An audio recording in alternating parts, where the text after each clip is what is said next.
ముహమ్మదుర్ రసూలుల్లాహ్ సల్లల్లాహు అలైహి వసల్లం గారి గురించి అష్టాదశ పురాణాలు అంటే 18 పురాణాలలో 14వ పురాణం భవిష్య పురాణంలో మాట్లాడుతున్నారు.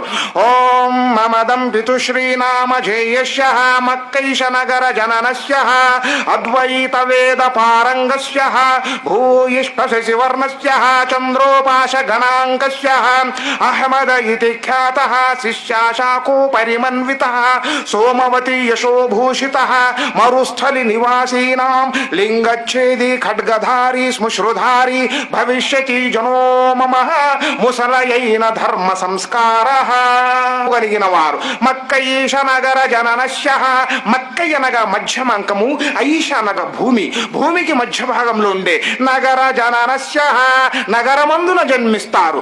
అద్వైత వేద పారంగస్య ఆదేశానుసారంగా విద్య అందుతూ ఉంటుంది. భూయిష్ట శశివర్ణస్య భూమి మీద వారు గోధుమ రంగును కలిగి ఉంటారు. చంద్రోపాశ గణాంకస్య చంద్రుని చూసి నెలలు లెక్క పెడతారు. అహమద ఇతి ఖ్యాతః అహమ్మద్ అనే ప్రఖ్యాతిగాంచుతారు. శిష్యాశాఖో పరిమన్వితః సహాబాలను అక్కడక్కడ ఏర్పాటు చేస్తారు. సోమవతి యశోభూషితః సోమవతి అనే సంస్కృత పదాన్ని అరబ్బీలో తీసుకుంటే అమీనా, యశోభూషిత అనే సంస్కృత పదాన్ని అరబ్బీలో తీసుకుంటే అబ్దుల్లా. సో అమీనా అబ్దుల్లా వారి గర్భాన జన్మిస్తారు.